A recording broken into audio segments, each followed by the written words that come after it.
we tend to say, I can't do it. I don't know how to do that. That's for somebody else. And I don't think like that. How's it going, y'all?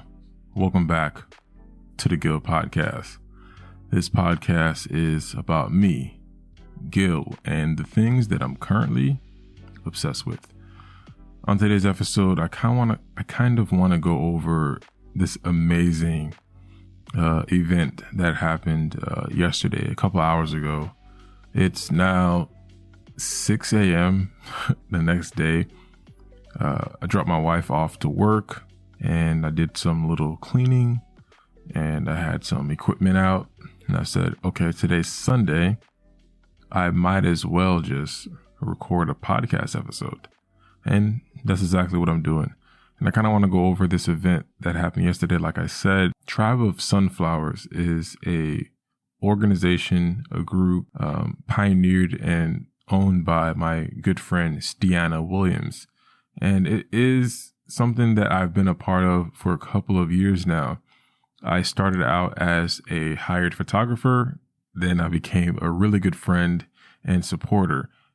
Her events are so amazing simply because you get a lot of like-minded individuals that just show up, network, build, and grow together. I just feel so good when I'm around her and the people who think like her and the people that she is surrounded by. It's electric. It's really great. It's a great atmosphere. It's a great opportunity for building yourself up, learning more about yourself, building your business up a little bit more. Or if you just wanted to come by, I had a friend who came by. She's not planning on starting a business. She's not planning on doing anything, but she left there so filled. It was pretty interesting. I was like, hey, I realized that you don't have anything that you're promoting. She's like, I just want to be here. This is the best. It was great. But I don't really have anything like, there's no weird critique. Not that it could have been better. It is what it was. And it was just something spectacular. I really wish we had more people I want more people to see this. I think the amount of people that showed up, I think it was like 9 or 10 of us that showed up was fine. But I'm thinking on a grander scale, like where I live currently, South Florida, there are a number of people who could benefit from networking with other people. And it was great. But I just wanted to shout that out. So check out Stiana Williams' Instagram page, Tribe of Sunflowers. You can also find her personal page, Anna Inspires. I think it's Anna_Inspires or Anna Inspires, I think. Let me just check now. I got my phone like right here. You guys don't mind that, do you? So her personal Instagram, I don't know if I should be giving that out, but it's Anna_Inspires. And her business page, the organization is Tribe of Sunflowers, and check her stuff out. She's doing amazing stuff. I guess we could get on to the topic for this episode. I mean, I know I spent like the first 3 minutes talking about the event yesterday, but it was great. I just wanted to share that. But the title and the focus of this week's episode is Life is Like an RPG. I've always had that thought. And it turns out like me listening to my wife come back to me, oh my gosh, there's this TikTok person who came out with this cool theory. I'm like, I had that theory as a kid. And I've been thinking that for years. Anyways, my wife was talking about this TikTok theory. It's not a TikTok theory, it's just somebody making a TikTok about, oh, you should live your life like a video game and blah, blah, blah, blah. I'm like, I already do that. I quite literally treat every encounter, everything that I do as if it's like an RPG. Now you're probably listening to this podcast and like, well, Gil, what the hell is an RPG? An RPG is a role playing game. The best way I could explain it is, if you're not familiar, is Dungeons and Dragons. See, with the Dungeons and Dragons game, for those of you who are probably watching Stranger Things, I didn't care for the last season. The show took too long to come out. I don't even care anymore. That's how I am with Stranger Things. Like I don't care anymore. But for those of you who are watching Stranger Things, you've probably seen them play Dungeons and Dragons. Now each person has their own character. Each character has their own traits. They have their strengths, their weaknesses, dexterity, all that, mana, health, everything. But the thing is, you can always make it better by having experience. So once you level up after getting certain amounts of experience, you can now put in points that you've gained through leveling up into different traits. So let's say you're training, you're fighting dragons in this game, and you level up. You have 5 points to put into your traits. You decide you could put 5 points directly into your health to make your health more better. You can put 2 points into your defense, and then like 3 points in your health. You can put 1 point in speed and 4 in whatever. And you're like, well, how does that equate to like real life? I mean, real life, you're always leveling up. You're always learning. You're always growing as a person. You're always advancing. And in my life, more particularly, I mean, I can only speak for me, and I can only speak for the people that I know, because I see that all the time. I see my friends growing consistently. Like I have friends who started podcasts and they start recording. They start recording audio only because they are a little bit shy about being in front of the camera. Start recording more podcasts and start opening up and warming up to getting in front of a camera. They get in front of the camera, they suck because they have no visual presence. They don't understand how to light. They don't understand how cameras work with their they don't understand how cameras work.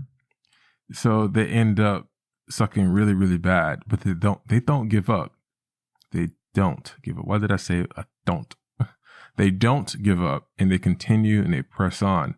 Next thing you know, they're getting really good, to the point where I'm like, wow, I want to hire you to like film me.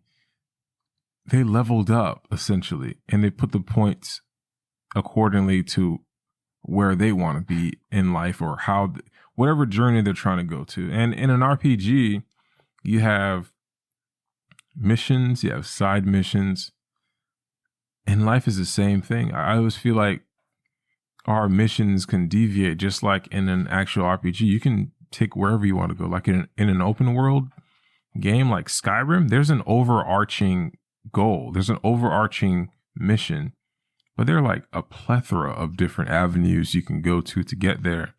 There are side missions. There are things you can take care of. And in the world of RPGs, there are NPCs.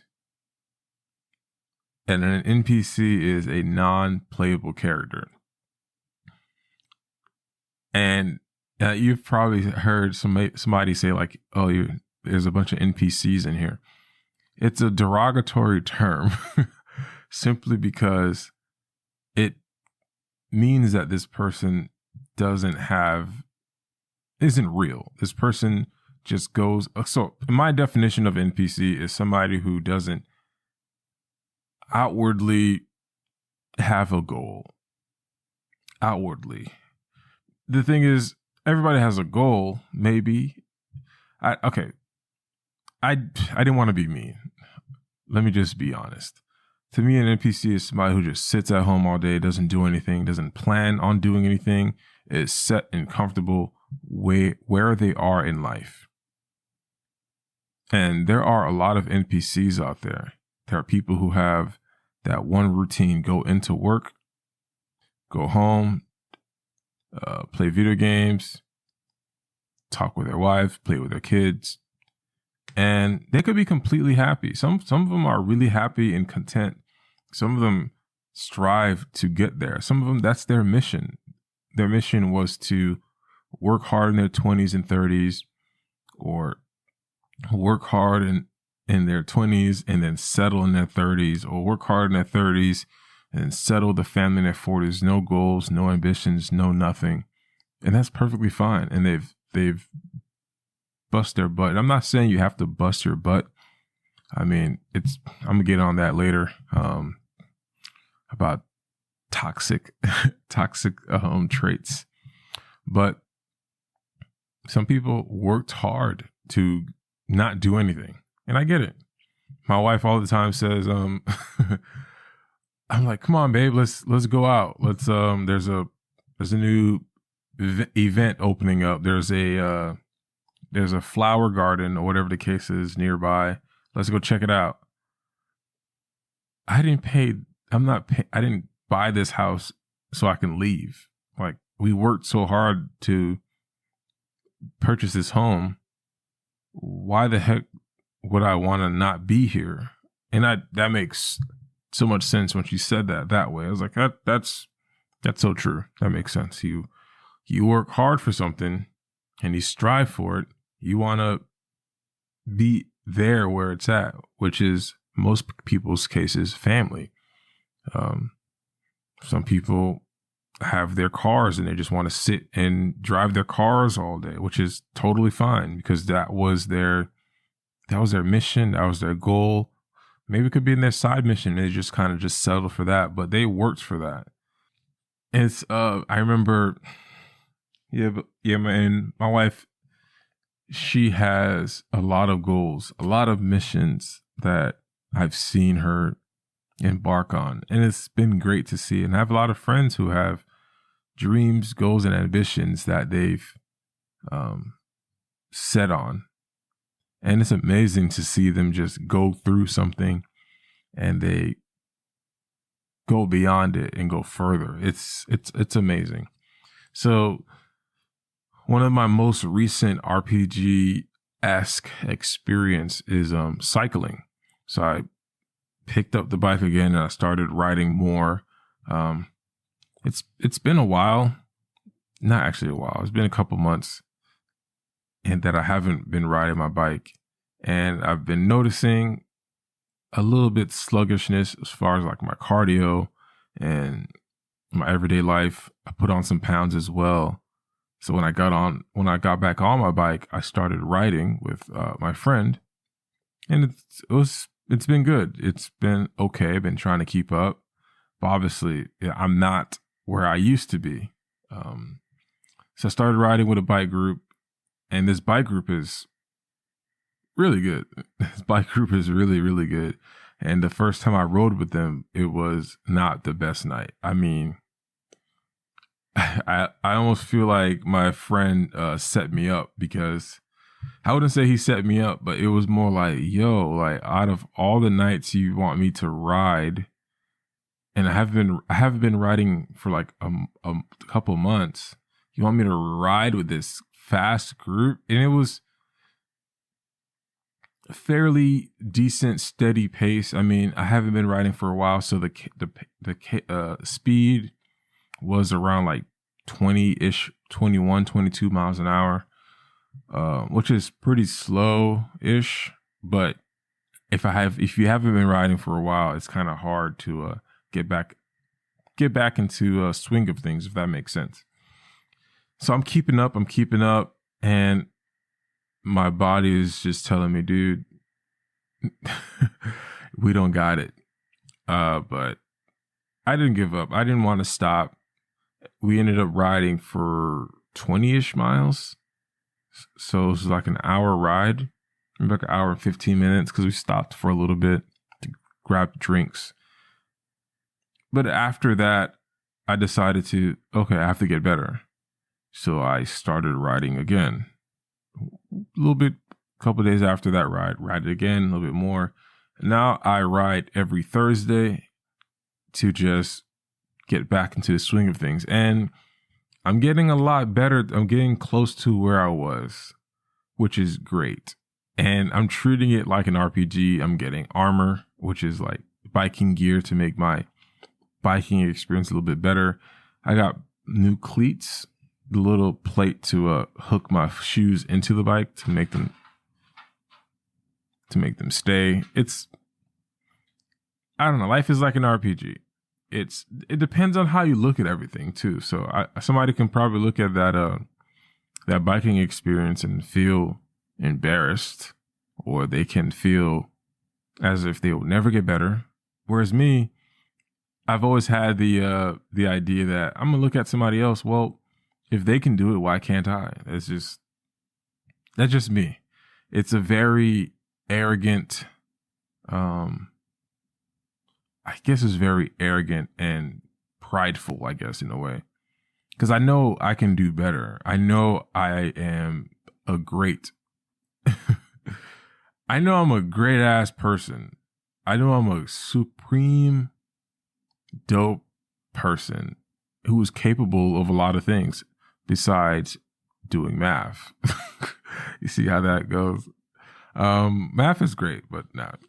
But I know I'm capable of doing amazing things. So when I see somebody else doing something great, something cool, something interesting, I'm like, great, I'll do it. Like my work career, the thing that I do for a living is something that I have never thought that I would be able to do.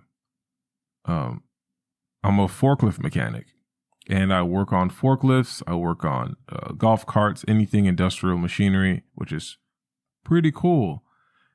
A couple years ago, I would never have dreamed of doing this.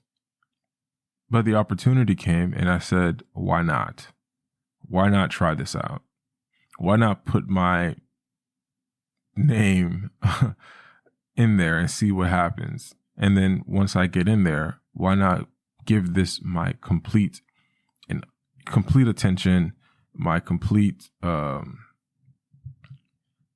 I just gave it my all, and I did not allow self-doubt to get in the way, because a lot of times we doubt ourselves. A lot of times we tend to say, I can't do it. I don't know how to do that. That's for somebody else. And I don't think like that. I always treat life like an RPG. I'm not at that level yet, but you can. The thing about like looking at life like an RPG is just that the restrictions are labeled. You can only enter this dungeon if you are level 16 and have this sword. You can only enter this dungeon if you are a mage at level 20. So become a mage if you want to do this dungeon. If you want to beat this boss, get this. Try and try again. It's super annoying, because it's like, I'll see something, I can do that, I'll do it. One of my favorite comedians, Andrew Schultz, on this podcast, he always says this, he could do heart surgery. It's not that he can do heart surgery, it's the belief that he can. And I've always shared that belief. Like I feel like I can do anything. I feel like I can quite literally do any and everything. And it is the most heaviest burden, because I want to do everything. I want to learn as much as I can. I don't know why. I mean, I always joke about, learning as much as I can. So when the zombie apocalypse comes, I can do everything. And that's also another secret. I just kind of want to be prepared. So when something does arise, I have the right skill sets to survive, take care of my family, which is like an RPG-esque. I'm training for something that hasn't happened yet. And in RPGs and role-playing games like Skyrim, you're training for things that you haven't seen yet, but you know that are coming. You're training for a boss. You're training for a dungeon. And that's how I treat life. I'm always training. I'm always learning and growing because I don't know what's around the corner. It could be danger. So, all right, y'all. Hope y'all enjoyed this video game rant that is probably not going to resonate with a lot of people. And I kind of felt like I was blabbing for a while. Thank y'all so much for watching, listening. If you guys want more, be sure to check out my other episodes and check out Tribe of Sunflowers. It's a great organization ran by my friend Deanna Williams, like I said. And yeah, love you guys. Thank you so much for watching, listening, however you consume this content. Let me know how y'all feel about this this episode. It was just something that was on my mind. Does it make sense? Did I explain it correctly? Do you know what I'm talking about? Do you care? Let me know if you guys care. Thank you so much. Peace.